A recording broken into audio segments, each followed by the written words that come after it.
Madam madam 100 રૂપિયા આપો ને મને. શું કરવા 100 રૂપિયા ને તારે? મારે કોફી પીવી છે.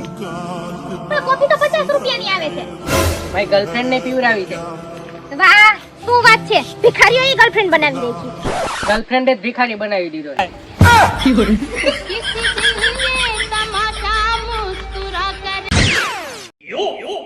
એ મારે પાર્લર માં જાવું છે, 5000 રૂપિયા દેજો.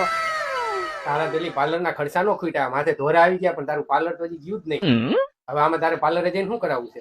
હજી તો હું નાની છું, કાંઈ મોટી નથી થઈ ગઈ. હજી તો મારે છોકરાના છોકરાય પરણાવવાના બાકી છે. ત્યાં મોટા પપ્પા એટલી કરસલ્યું પડે ને, હજી તારે પાર્લર માં જવું છે. તો આમ સાનું મની ઘરે બે ઘરે કાંઈ બેહવું નથી, પૈસા આપો, મારે જવું છે પાર્લર માં. ક્યાંય પાર્લર માં નથી જવું.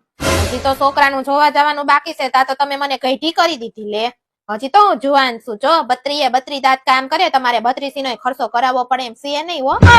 हे प्रभु हे हरि राम कृष्ण जगन्नाथ प्रेमानंद ये क्या हुआ?